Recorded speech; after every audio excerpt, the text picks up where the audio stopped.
இப்போதைய நிலவரம் இதுதான். அவர் ஒரு மனநோயாளி, சைக்கோ, பொண்டாட்டியை கொன்னுட்டாங்க. அதற்குண்டான காவல்துறையே அவங்களோட வலைதளத்தில் ஒரு போஸ்ட் போட்டிருக்காங்க. ஆச்சி மசாலா, எந்த சமையலும் ருசி தேடும் ரகசியம், 20 ரூபாய். மக்கள் அனைவருக்கும் வணக்கம்.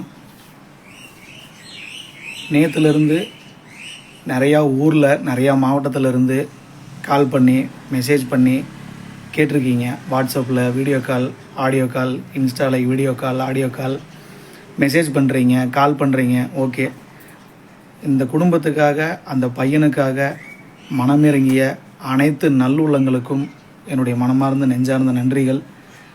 ஸோ ஒவ்வொருத்தருக்கும் தனித்தனியாக ரீப்ளே பண்ண முடியல.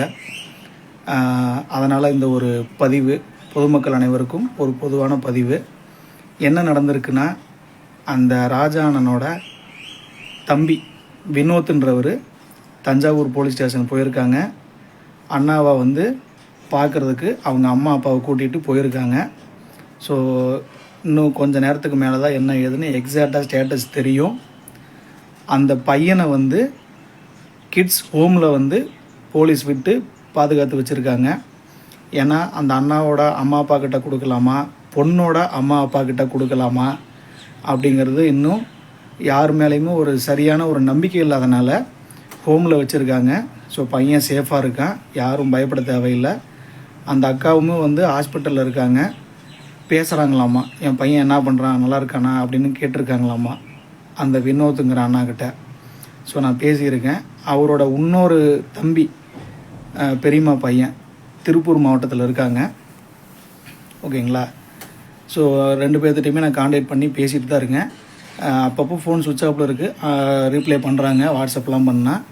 ஸோ எக்ஸாக்ட் ஸ்டேட்டஸ் பார்த்தீங்கன்னா இப்போதைய நிலவரம் இதுதான். பார்க்க போயிருக்காங்க. ஸோ போய் பார்த்ததுக்கப்புறம் தான் என்ன ஏதுன்னு தெரியும். அந்த பையனை அப்பாவோட குடும்பத்துக்கிட்ட மீட்டு தரதுக்காக மனு கொடுக்க போகிறதா சொல்லியிருக்காங்க. ஸோ என்ன நடக்குதுன்னு பார்க்கலாம். ஸோ யாரும் பயப்பட தேவையில்லை. இதை பற்றி பேசி சில பேர்லாம் கேட்டாங்க, அந்த பையனை கொடுங்க, நாங்களே வச்சுக்கிறோம், நாங்களே வளர்த்துறோம், லீகலாக நான் வாங்கிக்கிறேன் அப்படின்லாம் கேட்டாங்க. அனைத்து நல்லுள்ளங்களுக்கும் நன்றி. ஏன்னா நானும் ஒரு குடும்பத்தில் இருக்கிறேன், எனக்கு ஒரு பொண்ணு ஒரு பையன் இருக்காங்க. ஸோ அந்த வலியும் வேதனையும் என்னால் அனுபவிக்க முடியுது. அந்த குட்டி பையன்கிட்ட நான் ஃபோனில் பேசியிருக்கேன், மாமா நல்லா இருக்கீங்களா அப்படின்லாம் பேசியிருக்கான். நல்ல பையன். ஸோ ஒன்றும் பிரச்சனை இல்லை. நன்றி மக்களே. அடுத்த தகவல் ஏதாவது இருந்ததுன்னா நான் உங்களுக்கு சொல்கிறேன். உங்களுக்கு தெரிஞ்ச ஃப்ரெண்ட்ஸ் சர்க்கிளுக்கும் எல்லாத்துக்கும் ஷேர் பண்ணுங்கள் அந்த விஷயத்தை. அதுபோக நிறைய சமூக ஊடகங்களில் தவறான தகவல் அனுப்பிட்டுருக்காங்க. என்னென்னா, அந்த பொண்ணு தாவேக்கா கட்சியை சேர்ந்தவங்க, அவங்கெல்லாம் இப்படி தான் இருப்பாங்க. 2வது, அவர் ஒரு மனநோயாளி, சைக்கோ, பொண்டாட்டியை கொன்னுட்டாங்க, பையனை கொன்னுட்டாங்க அப்படிங்கிற மாதிரிலாம் வதந்தி பரவிட்டுருக்கு. ஸோ அதையெல்லாம் யாரும் நம்ப வேணாம். அதற்குண்டான காவல்துறையே அவங்களோட வலைதளத்தில் ஒரு போஸ்ட்டு போட்டிருக்காங்க. அதை உங்களுக்கு காமிச்சிருக்க மேலே.